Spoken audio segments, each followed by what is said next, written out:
Yes, everyone. This is your host, Ryan Coyle. Today, I'm joined alongside first-time guest Tyler Gurman, also known as Gurm, and we're going to be discussing some NFL draft recap and kind of looking forward to next season and what could potentially be happening with most of the offseason out of the way now in terms of free agency and the drafts. A lot of the big moves have already happened. There'll be some smaller things as time goes on, but Germ, we're going to start it off with who do you think was the winner of the draft this year?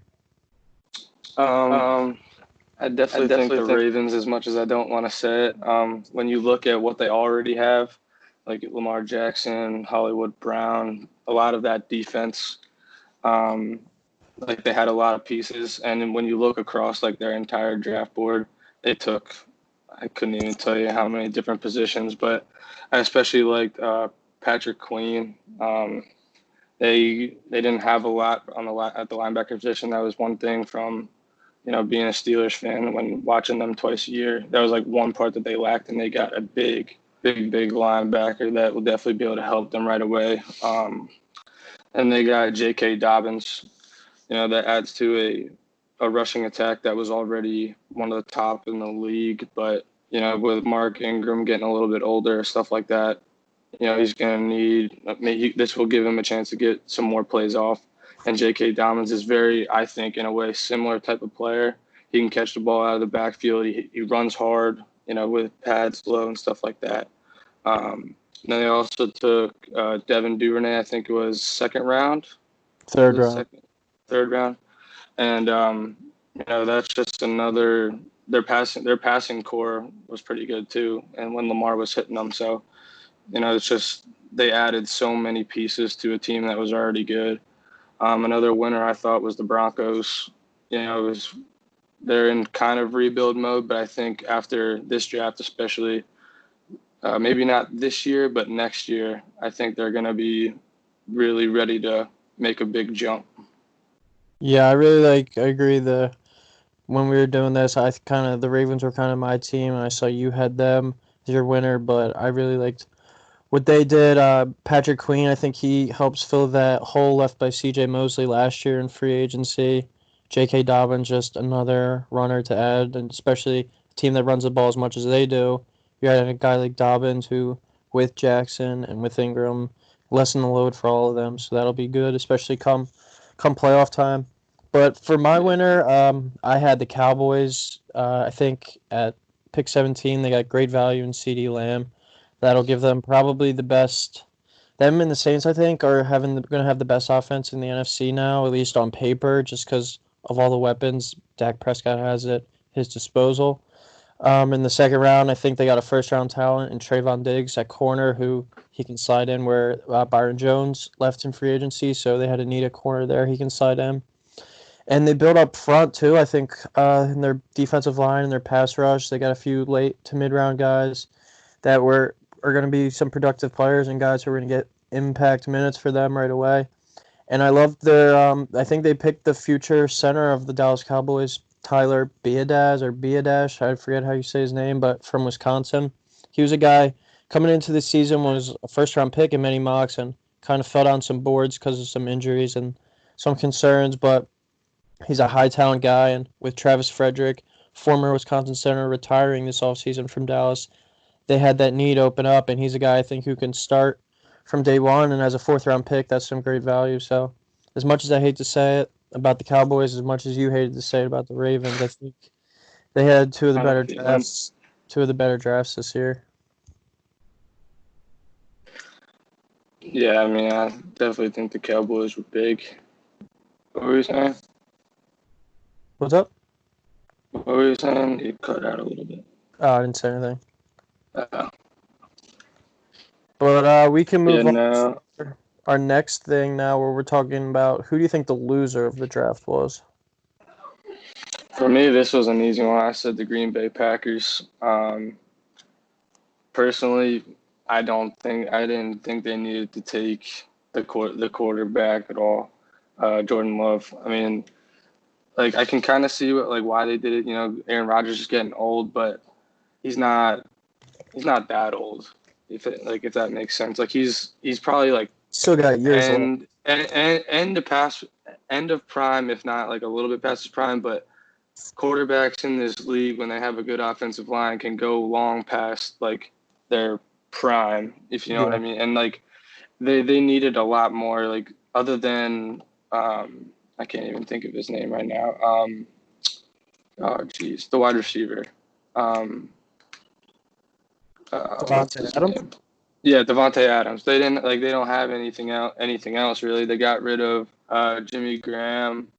So I mean, like they had no offensive weapons, and in such a big wide receiver draft, I definitely think they could have taken a way. I definitely think they could have used their first round pick a lot better than they did. Yeah. I mean, looking at how they built the roster before when they had Brett Favre and when they kind of picked Aaron Rodgers and let him sit behind a few years for Favre, that I guess that's what they're thinking is with this. Yeah, But they're a team that they went to the NFC title game, so they're one game away from the Super Bowl, and you have a quarterback like Aaron Rodgers, who I was surprised to hear this stat during the draft that the Packers haven't picked a first round skill player since Aaron Rodgers, and that was in 2004. So 16 years now where they haven't invested a first round pick on offense other than the line into Aaron Rodgers. So I think a franchise quarterback like him, he's going to be upset. I mean, it was one of the deepest wide receiver drafts ever, most of the scouts said, and they didn't take one. So they're a team that is in win now mode, can maybe get over the top if they got some more help on offense. They already have a pretty strong defense, but they ignored a lot of those areas of need, and that kind of brings me into my loser, who I had as the Patriots, who are, but at the same time, I think they're a loser for this draft, but looking forward to next season, what they did in this draft yeah, might help them, because I could see them definitely not like tanking, because I don't think a Bill Belichick team could do that, but somewhere between like 5, 6 wins and use like some draft capital to maybe trade up and get a quarterback like Trevor Lawrence or Justin Fields in the draft next year, because they didn't take a quarterback here. They took no wide receivers. They took 2 tight ends in like the mid round who were looked at like as average prospects, maybe late picks, and they kind of took them ahead, but they might be building up the tight end spot for their future quarterback. And they took some players on defense. They're kind of building that up. And then hopefully they can find their Tom Brady successor in the draft next year. I think that might have been their strategy, but I didn't see them getting any real difference makers, kind of just some role players, but that could be all part of the plan up in New England. yeah. I mean, and they're definitely gonna have a fight. I think. The Jaguars kind of did very similar to that same thing. Trading away Foles, not taking a quarterback. They traded away a bunch of different stuff away defensively too. When Mhm. 2 years ago, probably that defense was the best in the NFL. So Yeah. I think, and I mean, I definitely think. I don't know. I agree. I don't think a Belichick team could tank, but I think it could definitely be something like along those lines where they kind of accept defeat this year, where they know like, okay, we might not be, Super Bowl contenders, but we have to be okay with it for one season and kind of focus on next year's draft, maybe develop a few guys this year and then go from there. It kind of reminds me of I think you can look at it how the Warriors are in basketball, kind of like one down year, and then it kind of sets them back up to reload. I mean, as of right now, with the NBA season in delay, the Warriors are projected to have the first overall pick. So I mean, and next year they're going to be getting back Steph and Clay, and they'll have Draymond, and they got Wiggins now, and they'll probably have the #1 pick. So I mean, that's kind of a way that you can look at it with the Patriots, where they'll be back real soon. They just kind of might need a season in delay to get back to where they want. But we're gonna move on from that. Who was your favorite pick slash? I also threw this in there. Undrafted free agent pickup of the draft. I was scrolling through some of the undrafted free agents. I didn't really see any that really like stood out my eye. I think there could be like a few guys, like none specific that I think are gonna that like might do like great things. I mean, I'm sure there'll be probably like 10 to 15 guys like we look at 3 years from now say like, oh my God, that guy's pretty good, and turns out he was undrafted. But one that really stuck out was Tristan 13th pick to the Bucks. I was looking at a stat, and they had two. They weren't all pro, but they were all pro caliber linemen, and the rest of it wasn't very like the rest of their O line wasn't very good. I think they were like ranked like middle of the pack after the end of the 2019 season, and I think with like using that first round pick on, I'm pretty sure he plays. I think they said he might play right tackle. Yeah. Yeah, and that was the one thing that was like their big downfall. And I think if you sit him on that left side, I think it'll really help as far as, having an older quarterback like Tom Brady and who sits him back in the pocket, doesn't scramble, stuff like that. I think that's really going to help them to try to be able to succeed, especially now when you look at Gronk coming back. They already had Jordan Howard, and they actually have a lot of weapons that people might not think about. That O-line is very important because, when Brady gets back there and he's got a guy over the middle, he's going to hit it as long as he's protected. So Yeah. that was probably one of my favorite picks.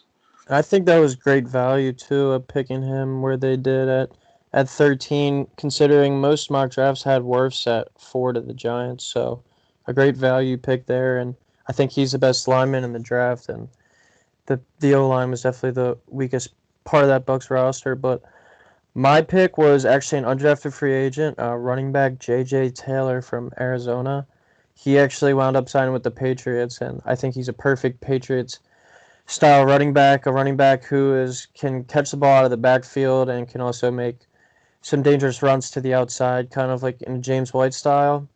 He's a very small back though. This is probably the reason why he went undrafted. He's like 5'5", 5'6", but he's got that Darren Sproles style of play where he's explosive, he's versatile. You could make him return kicks, punts, and I think he's a perfect Patriots player, especially in their backfield with the rotations, and you keep him fresh and you throw him out there in the third quarter when the defense is getting tired and he's going to burst off a big explosive play. I think he fell into a perfect situation. I was shocked that he didn't get drafted. A team like the Dolphins, who had like 14 picks and are looking to add more picks to more potential players to their roster, I thought maybe he's a guy they would take a chance on, or even a spot where I could see him working out would be like the Saints, but no one took a shot on him. I think he's one of the guys that will look back and teams are going to regret that. And his explosive playmaking is kind of rare to find in the NFL. And he could be a player, I think. And I think he fell into a great spot with the Patriots. Yeah, definitely. After like when I was looking at it yesterday and I saw his name, I looked him up a little bit, and I agree. I think like that James White, Darren Sproles type of player, and especially with what's going to be a very unexperienced quarterback, you're going to be seeing a lot of checkdowns from whoever ends up getting the starting job, most likely from the Patriots. And when a lot of those checkdowns happen, that you're going to need a lot more running backs than just one or two at that point, because they're going to be catching the ball out of the backfield and running the ball and pass blocking. So they're going to need more than just like one or two. So I think he's in a great spot to be able to try to make a name for himself for sure. All right, we're going to move on to a new segment where we put position players in the same position but are on different teams. So who do you think is going to have a better rookie season this segment is? So we'll start off with the quarterback. We'll go, who do you think is going to have a better rookie season? Joe Burrow with the Bengals or Tua with the Dolphins? I said Joe Burrow. I think, honestly, when I look at them both, I think they're both going to,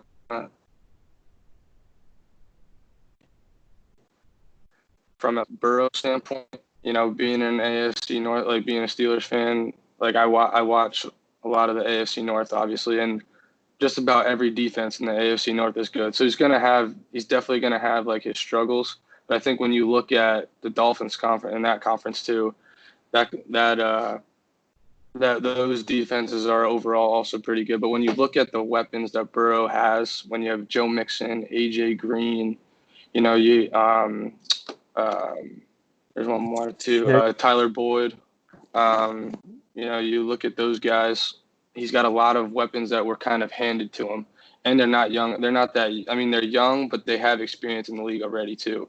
So I think for a young quarterback, he kind of got put into a great position to at least have a chance at success. I hope he doesn't from a Steelers fan standpoint, but, you know, but I mean, I definitely think out of the two, he's set up to succeed earlier. I think Tua maybe down the road, like we were saying before, that I think he could maybe do some things better as the Dolphins continue to draft. But I think right now and in the next few years, I think Burrow's set up to have a better first few seasons and rookie season. Yeah, I like Burrow too. Just for this season, I think he's got better protection. The Bengals have an improving offensive line and, like you were saying, better weapons. But the one thing is, they kind of have an unproven head coach with Zach Taylor. We Yeah, couldn't really judge him last year based off of what he had at his disposal with all the injuries and inconsistent play. So that's to be determined. And Joe Burrow had a great year last year and under their LSU's new offensive coordinator, and the year before his where he kind of struggled. So, and when they didn't really have a pass happy first offense, so we kind of intrigued to see how he slides into playing quarterback in the NFL in a new system again. But I think he's better suited to play well this year. But I like Tua better in the long term, just as the Dolphins continue to build down there. I think they're building a good team, and as long as Tua gets better protection and some more weapons, I think he's going to be the better long-term quarterback. And I also don't know how much Tua's going to play at the beginning of the year because they might be cautious with his hip.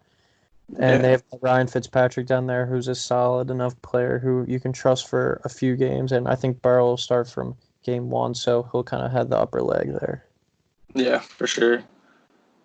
So we'll move on to two receivers next. Henry Ruggs with the Raiders or Jerry Jeudy with the Broncos. Both the first and second receivers picked, and both are from Alabama. My pick was Jerry Jeudy. Not that I don't think Henry Ruggs won't have a good season. I definitely think he's going to, for sure, especially with John Gruden in that offense. But when you look at all the weapons that they have, like the Broncos I'm talking about right now, like that they have, you look at Cortland Sutton, he made himself, like he turned himself kind of into a number one receiver. And when you look at those, and then you take him, you take Jeudy, and then you take KJ Hamler. When you take those three guys, put them on the field at once, really I think you have a mismatch as far as speed kind of all over the place. But at least, in my opinion, in the beginning of the season, you're going to have Cortland Sutton taking some of those double teams. And because they don't want him to get the ball. And then when that happens, you're going to get Jeudy, who's a good route runner. He's got a lot of speed. You'll get him in one-on-one coverage. And a lot of times when that happens, regardless of how good the corner can be, the receiver usually ends up getting upper hand in the end. And I think that's where I think he's going to be able to take off, is because there's going to be a lot of focus taken away off of him because of Sutton. And that's where he's really going to explode, kind of in a similar way a few years ago with Juju Smith-Schuster. When you look at Antonio Brown, how good he was. Obviously, it's not the same. Cortland Sutton's not Antonio Brown, but a very, very similar way. AB took all of those double teams with him, and then Juju got one-on-one coverage, and that's where he kind of took those one-on-ones and he exploded off of those. Yeah, I like all the points you made on Jeudy, but my pick was actually Ruggs.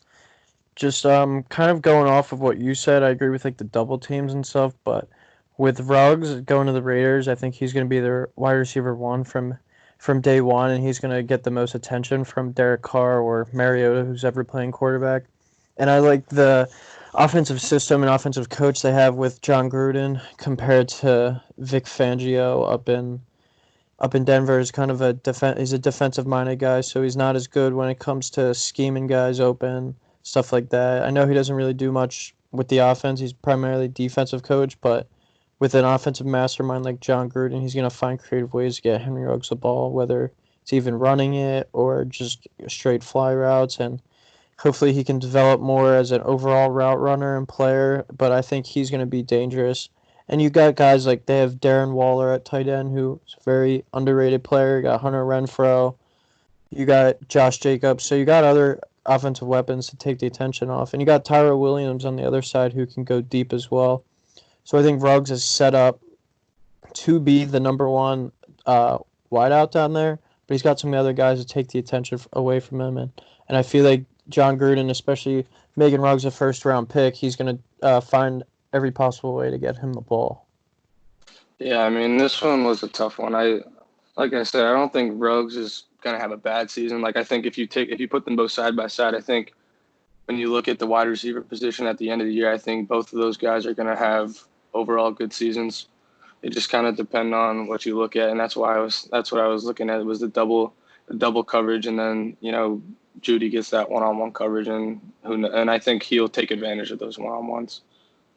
All right, we're going to move on to two running backs next. DeAndre Swift with the Lions or Jonathan Taylor with the Colts?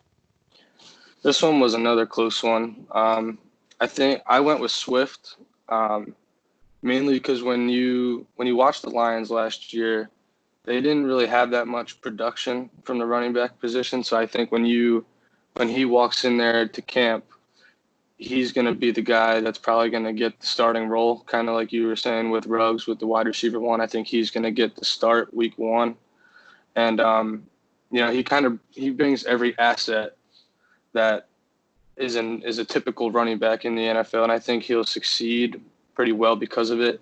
You have Matt Stafford, who's an experienced quarterback, and I think it was 2018 when I was looking. He was like top 5 in the NFL in his completions in play action. And we know a lot of times now in the play action there, it's not always to the wide receiver. It's always a lot of dump downs and stuff like that. So I think, and with his speed and his pass catching ability, I think he's going to succeed that way. And also when you look at him running the ball, watching him from Georgia, he was one of those guys that, he had the juke moves and the spins when he needed it to, but he also hit the hole hard as well. Kind of like I kind of make him similar to Saquon. I don't think he's on the same level, but he's the same style player. He's got that power when he needs it, and he also has the wiggle when he needs it too. One thing I think that could be a downfall for him, though, where when you look at the comparison, I think Jonathan Taylor could win this in the upper hand is because of his O-line. Lions O-line it's not terrible, but it's not great. They have some good pieces, but they also obviously have some not so good pieces also. So I think if the O-line shows out this year for him, I think he wins this one. If they don't, then I think it's going to be a loss for him. Yeah, I really like Swift. I mean, I think he should have been the first running back off the board. I just don't like the situation that much in Detroit, just because all throughout Matt Stafford's career, they haven't really ever committed to the running game, and I think in the NFL now, committing to the running game is a big part of team success. When you look at the Ravens last year, or even the Chiefs, they still found ways to spread the ball around in the backfield and establish the run. And the Saints, especially as Drew Brees has grown old, have become a run-heavy team. So I mean, it really is still a passing league. You're going to win with a great quarterback, but the Lions' inability to commit to the running game, I think, is going to hurt Swift. So that's why I took Taylor. I think he's just in a better situation, running behind a great offensive line with a bunch of former first-round picks. And he's got an older QB in Phillip Rivers who's going to rely on the running game a lot. I feel like Rivers is in there because he can make plays, but he's also going to be kind of a reliable guy, more the veteran, where he's going to know how to audible. He's going to know how to get his teams into the right plays. And Phillip Rivers is a great quarterback when it comes to that, I think, and ad-libbing, stuff like that. So Rivers is going to be great off play action, and after establishing the run, Frank Reich's a great offensive coach, and they're going to use Taylor heavy, I think, when it comes to establishing the running game and letting him open it up kind of for Rivers and the passing attack with T.Y. Hilton. They just drafted Michael Pittman Jr., so that's a team who I think could be a dark horse Super Bowl team down in Indy. They were very good the past few years.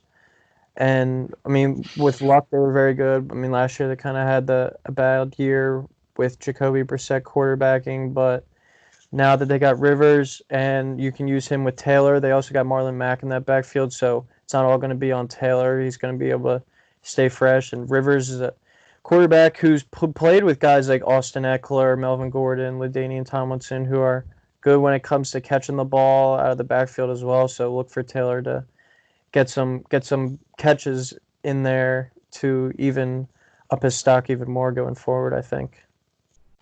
Yeah, I agree. I mean, like I said, this one was a tough one for me. When I was looking at them both, they both have things that are gonna be well for them. I like your point about Philip Rivers as well as far as the play action goes. I think both of them are gonna get good play as far as out of the play action. But I do agree with you about the rush attack. When you look at the Lions, they definitely don't have that. But from like with Swift, I'm hoping that that's something that maybe he can bring because they haven't had that great running back in Hmm. quite some time. I think that maybe there's a chance, and that's why I think maybe he wins this battle is if that O line holds up, maybe he does establish the rushing attack that they haven't had in a while, and that's what puts them to the next level where they haven't been over the past few years. Yeah. So next we're gonna move on to two more receivers, Jalen Rager with the Eagles or Justin Jefferson with the Vikings. I said Justin Jefferson. When you look at the Vikings getting rid of Stephon Diggs, he fits perfectly. He's very similar to a Stephon Diggs style player. He's got that speed, things of that nature. But when you also look at Rieger with the Eagles, he's gonna get one thing. Justin Jefferson's gonna get is I think more consistency. Carson Wentz over the past few years hasn't necessarily stayed healthy, so there's a good chance he could go down. And then Rieger's trying to get you. Not only is he a rookie, but he's trying to try to get used to playing with another quarterback. Where I think you're going to get more consistent play out of the quarterback position with the Vikings, and I think he's going to get more targets too. The Vikings, they like to run the ball, but they also usually when they throw it to either Adam Thielen and Stephon Diggs in the past. And I think with him getting that other side of the field, he's going to be able to make some noise. Yeah, I had Jefferson too, mainly for the reason you said. And I don't know how much Rager is going to play immediately in Philadelphia, where I think Jefferson's more pro ready and he's going to slide right into that void left by Diggs. And Carson Wentz, when he is on the field, he loves the tight ends, as we've seen with Zach Ertz, Dallas Goedert. So those two get the majority of the attention from him. With Miles Sanders and Boston Scott becoming threats out of the backfield, they're going to be getting targets. And then if you got a healthy Deshaun Jackson, he's going to play. If Alshon Jeffrey's still on the team, if they don't get rid of him, he's going to play with his cap number. And when he's healthy, he's still a productive receiver. And they traded for Marquise Goodwin too, and they drafted two other rookie receivers. So the Eagles, I mean, they have J.J. Arcega-Whiteside and Greg Ward as well competing for roster spot and targets. So the Eagles, I think, have more competition kind of with Rager, where I think he's going to definitely have his fair share of explosive plays. But I could see him having like a rookie year where it's like 45 to 50 catches for like 600 yards and like 3 or 4 touchdowns. But he could be productive on like kick or punt returns as well. When it comes to Jefferson, I think he's going to see his fair share of in between 60, 75 catches, something like that, and like 100 targets and establish himself as a great possession receiver. But I think Rager's got some more long term potential and he can be the more overall explosive player, I guess. But I think just based off of a rookie season, I think Justin Jefferson is a better pick just because I feel like you know what you're getting with him more than you do with Rager. So Yeah, I like all those points. we'll move on to our last one of this segment, and we got a player we were talking about a little bit earlier, J.K. Dobbins with the Ravens or Clyde Edwards-Helaire with the Chiefs. My pick was Clyde Edwards-Helaire with the Chiefs. When you look at the way that team played last year, they utilized every running back pretty much in their arsenal, and I think that's a great fit for him. He's a pass catcher. He's got the speed, but he's also got some power. And I think, with a pass happy offense, and he's more of like a pass catcher back. I think he fits perfectly with that. Um, I don't know how his pass blocking is. I think maybe that could hurt him, but I think he's going to get a lot more opportunities to see the field, and like I think he's got more. He's going to get some more chances than Dobbins might, because overall, Ingram's going to get more carries. Dobbins is going to get his touches to relieve Ingram, but he's not going to get the bulk. And I think with the way the Chiefs kind of spread out their touches, I think Hilaire's going to get more overall in the course of the season. I think that's why he's going to, shine better than Dobbins in his rookie year, just because of the way he's going to get used. Yeah, I agree. My pick was Edwards-Helaire as well, but I'll touch on kind of Dobbins first, where I think the Ravens are just going to try and keep as many fresh people in their backfield as they can. If they're a team who's going to run the ball 30 times a game and you give a three-way split with 10 to Jackson, 10 to Ingram, and 10 to Dobbins, and you're winning games like that, I feel like that's a formula they'll continue to use as the season goes on and ensures to keep guys fresh, where on the other hand, Damian Williams was kind of the guy last year with the Chiefs, and LaShawn McCoy hopped in there as well. But down the stretch, it was a lot of Williams, and they would incorporate some other guys here and there. But I feel like Edwards-Helaire is more suited to play all three downs. I feel like he's just a great fit there. It was a pick where I'm kind of mad at myself for not predicting, because that's a pick where I feel like a lot of people should have seen coming, just because of the style of play, and he's going to be able to, in a pass-happy offense, catch a lot of balls. And Andy Reid even compared him to Brian Westbrook and said he might even be better than Brian Westbrook. And as we know, Brian Westbrook had great success in Philadelphia for many years under Andy Reid. So when you just look at a fit-wise and kind of a volume-wise as well, I think Edwards-Helaire is going to have more opportunities, where Dobbins, maybe if we're looking at this next year and he's the RB1 with the Ravens, he could have the more upside, just because all the attention is going to be on Lamar Jackson. But as we were talking about earlier with Ingram, he's going to still see his fair share of carries. They're going to work Dobbins in, but Lamar Jackson's still the main guy in that backfield. And I definitely think Patrick Mahomes is going to try and limit his running just to ensure that he stays healthy, and that's where checkdowns to guys like Helaire is going to come in the clutch, I think so. I agree, yeah. That's what we got for that segment. We got a few more things kind of looking ahead to next year.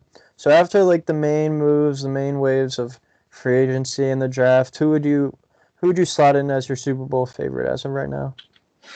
I took the New Orleans Saints. When you look at everything they had, when you look at Alvin Kamara, Drew Brees, Taysom Hill, Michael Thomas, you get all those guys, and then you add somebody like Emmanuel Sanders into that, and then you've already had a crazy good defense that continually proved that they were incredible. I think the only thing that's going to stand in their way is Sean Payton. A lot of the things have been, the coaching has been their problem. And I don't know if I necessarily agree with it, but I think it's possible. And, they've kind of gotten unlucky for the last 2 years. And I think, those unlucky things don't happen down the stretch. I think they already would have won a Super Bowl in the last 2 years because they've been so good. And that was before they added somebody like Emmanuel Sanders, especially into that offense. So I definitely think, a few things go their way that didn't in the past. We're talking the Saints are the world champs for sure. Yeah, I definitely would have picked them as my NFC favorite. But for my Super Bowl favorite, I had the Ravens, just coming off a year where they were the 1 seed and where they kind of fell short in the playoffs. But, that could be credited to Lamar Jackson not having that much experience yet. This will be third year going into the playoffs for him. So, he's just going to be improving even more off an MVP caliber season. As long as he stays healthy, I think the Ravens should be viewed, even over the Chiefs, as the Super Bowl favorite, because they had some big offseason additions where they got Calais Campbell through a trade to beef up that D-line and pass rush. J.K. Dobbins, we were talking about before, gives them another set of fresh legs in the backfield. Patrick Queen, who Many people thought after Isaiah Simmons was a top linebacker in the draft, he fills that void left by C.J. Mosley, as we were talking about. They get another speedy weapon like Devin Duvernay, you were talking about earlier too. And I just think as a whole roster, they didn't really lose much either. And I feel like adding those new pieces through both free agency and the draft, that's just going to come all together and kind of propel them. And with a great coach like Coach John Harbaugh down there in Baltimore, that's a team where coming off the 1 seed, disappointing in the playoffs, they're going to have a chip on their shoulder. Lamar Jackson's already been out to prove people wrong. And that I think the Ravens are coming and they're going to be the number 1 seed and again in the AFC and kind of carry that momentum through the playoffs and win the Super Bowl this year. That's my pick as of right now. I haven't looked at all the schedules yet, but I would think that that's a safe pick to kind of be the betting favorite. Yeah, I mean, I definitely think the Ravens are going to have a good chance at it. With what they did last year, they proved that they're up and coming. I think a lot of it, I agree, does have to do with the inexperience of Lamar Jackson. And if he figures it out, I think they're definitely going to have a chance. They're still obviously going to have some trouble with the Chiefs, and the Chiefs are going to be game ready like they've been the last year. And so it's going to be. I think the AFC overall is going to be. I think could be a little bit tougher when you look at the playoffs, like when the teams get in. But I think when you look at the regular season, I think there's only going to be a few that stand out. But then when the playoffs happen, I think it's going to get for a conference that doesn't look as good, like on paper necessarily. I think there's a lot more grit to the AFC than there is the NFC. Yeah, and one other thing I wanted to add, we've seen receivers in their second year. That's kind of where they make their big jump after getting 1 year under the belt. And Hollywood Brown, a really talented speed receiver like him, I feel like he's going to be due for a big year in his second season coming up. But we'll Yeah, move on to our dark horse pick for the Super Bowl right now. And I'm not very surprised by your pick here. I mean, I don't know if I'd call him like a dark horse. I mean, it's a little biased, but I said the Steelers. When you look at it, like I said, on paper, the AFC isn't super strong. There's some teams that are really talented, but when you look at that defense, especially, it was a team that went from 0 to 100 last year. They got put like 42 something points up on them against the Patriots, and then ended up Week 16 being one of the top defenses in the NFL. And then when you look at being 8-8 for how bad that offense was last year, and they were awful. You get a Hall of Fame quarterback back, and you add a piece like Chase Claypool to somebody who, brings a different style at the wide receiver position than they've already got. They've got more speed and shorter guys, and now they get somebody who's 6'4" but still has that speed. A lot of analysts are comparing him to Calvin Johnson. I don't think he's as good as Calvin Johnson, but as far as like his height and speed, that's like what they compare him to. And I think if Ben stays healthy, they have the pieces to do it. And that's why I took him as a dark horse, because something goes wrong, season's done for them. They don't win. But if Big Ben stays healthy, they have just as much of a chance to make it happen, because last year Lamar Jackson's worst game was against the Steelers defense. He threw 3 picks, got sacked a bunch of times, had I think 2 fumbles, 1 he lost. So I think there's a little bit of that edge, and I think that's where the Steelers can maybe shake up Jackson, where a lot of other teams might not. Yeah, I agree. When it comes to the Steelers they're kind of bringing back a team that played pretty well without we're in position for the playoffs without their quarterback. So, and one thing that you didn't hit on, I thought you would, the addition of Eric Ebron at tight end too. Oh yeah, Ebron. That's a big pickup. And Claypool is one of those guys I really liked throughout the whole draft process, and I didn't really see his name that much in round 2 mock drafts. But I had him up there. I had him to the Colts as like the first pick of the second round, but he kind of fell, or the second pick of the second round, but he kind of fell to the middle area, and I think the second round. And I think the Steelers got a very good value pick, and I think his best days of football are ahead of him. When we look at the Steelers teams over the year, they never really have that big red zone guy, and I think Claypool could be that, and another big guy who can jump him to get the ball with Ebron too. I mean, Big Ben is going to have some good weapons in the red zone at his disposal. Did they take a running back in the draft?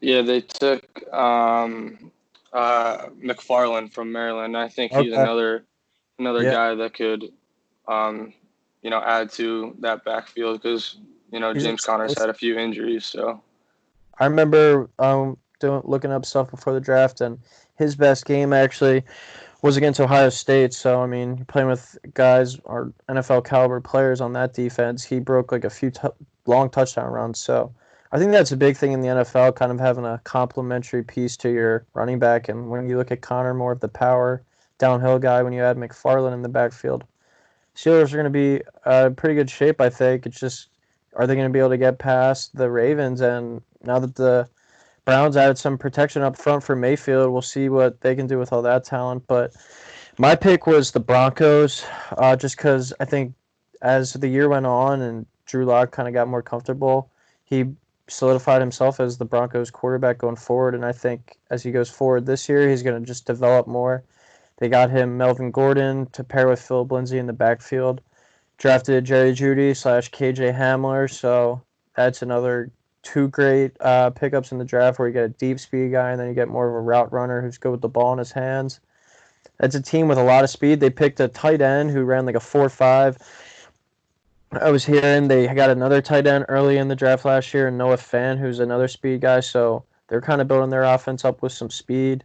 They have a great defense already and a great defensive-minded head coach in Vic Fangio. So that's a team that to look out for. I mean, the one area of concern is definitely up front. They're on their offensive line. That's an area where the weakness of their team. So, and if Locke gets hurt, kind of with Joe Flacco at the door, we don't really know who's going to be stepping in for him. So, their team that definitely has some question marks. But we've kind of seen over the years. I mean, it kind of just reminds me of the Eagles, where all right, Drew Lock going into his second year, kind of like Carson Wentz was. Vic Fangio going into his second year, like Doug Peterson was.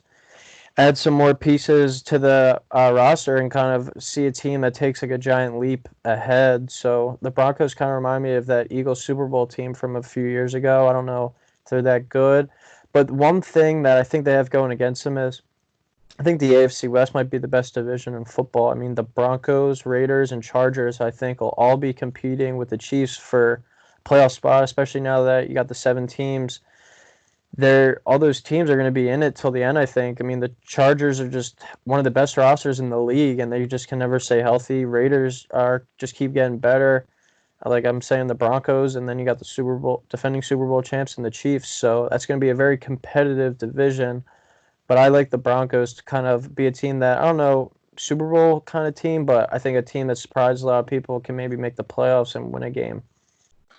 yeah, I definitely think they have a good chance of surprising people. When you look at just the Broncos period, you think back to Tim Tebow, a guy who came in, as good as he was at the time. They had some good pieces, but they didn't have a lot. And he was able to take them to not the Super Bowl, obviously, but a playoff contention, won a game in the playoffs. And Who they beat? yeah, we're not going to talk about that.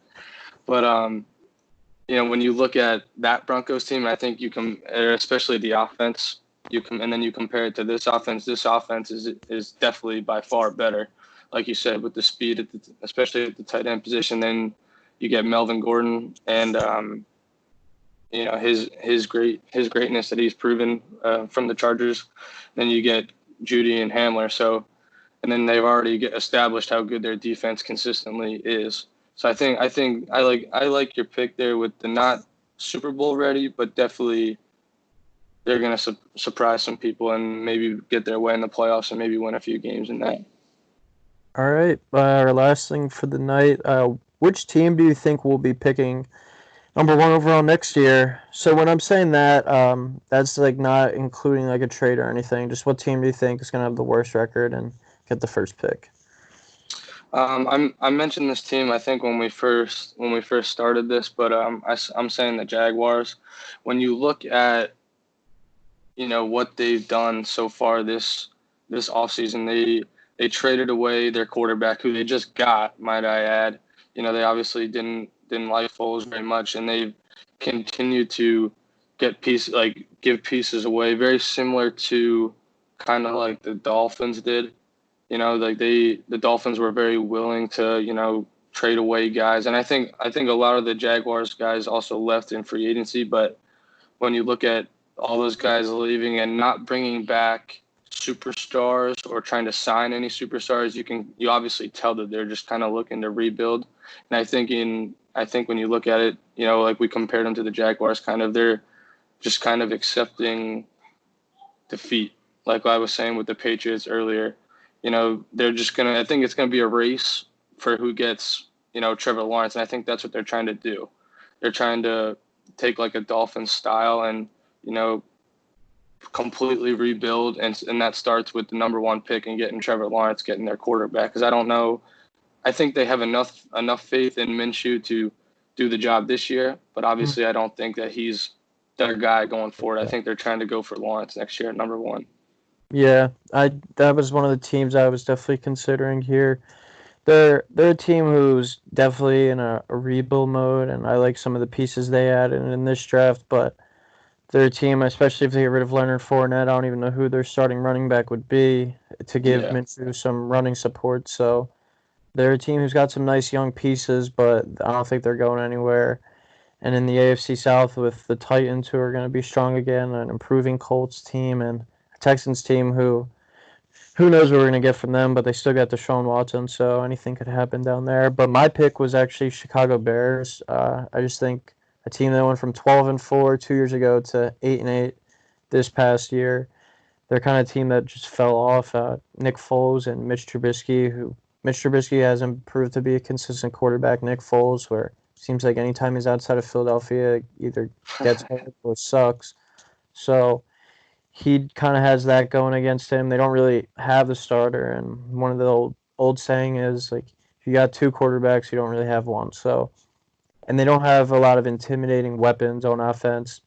I think their defense is pretty strong, but they're not a team that, I mean, I feel like I like their coach Matt Nagy, but I feel like they're a team that it's not going to really scare people. And with the Packers in the NFC North, the Vikings are going to be strong again. And the Lions seem kind of like they're on the come up. They got a lot going against them. And I feel like if they start off slow and both Foles and Trubisky are struggling, they might kind of mail it in. Maybe even just stop playing hard and kind of like look forward to next season and be like, all right, there's no real point in winning like these bullshit games kind of when we have Justin Fields and Trevor Lawrence sitting at the top of our draft board, and we got to set ourselves up to get one of them. So they're definitely a team I could see who were all surprised that was really good a few years back, but then kind of falling apart, and seeing the fall of Matt Nagy and the end of that era in Chicago, because their GM's on his last leg too. So there could be a whole new regime starting over in Chicago next year. And I think getting the first overall pick is definitely a possibility for them. Yeah, I mean, if you didn't have them down, I was saying the Bears too. So, I definitely think they're falling apart. I like your point about if you have two quarterbacks, you don't really have one. I mean, neither one of them have proved to be any sort of consistent. When you look at Mitch Trubisky last year, he was throwing more balls in the dirt than to receivers. So, and like you said, about Nick Foles, the only time he's ever played any good was when he was in Philly. So, that as far as that offense is concerned, I don't think that offense is going to do quite anything. I think they're just going to continue to fall apart. And then when you look at that defense, they've got a few good pass rushers, but other than that, they don't really have a lot. So I think they're going to be trying to start rebuild mode next year with, like you said, whether it be Trevor Lawrence or Justin Fields. So for sure, I think it starts with the quarterback position next year in the draft. All right, sounds good. Thanks for coming on. Looking forward to next season. Hopefully, we get some training camp updates coming up with the whole virus and everything. We don't know what's going on, but hopefully, stay positive and keep some football in our mind going forward. So I'm gonna try and post some more podcasts and some articles coming up, just regarding kind of looking ahead to next year, and this kind of wraps up the off-season stuff for us. But thanks to everyone for listening. If you like what you saw, like, subscribe, and thanks for hopping on, Tyler. Appreciate it. Yeah, thanks for having me, man.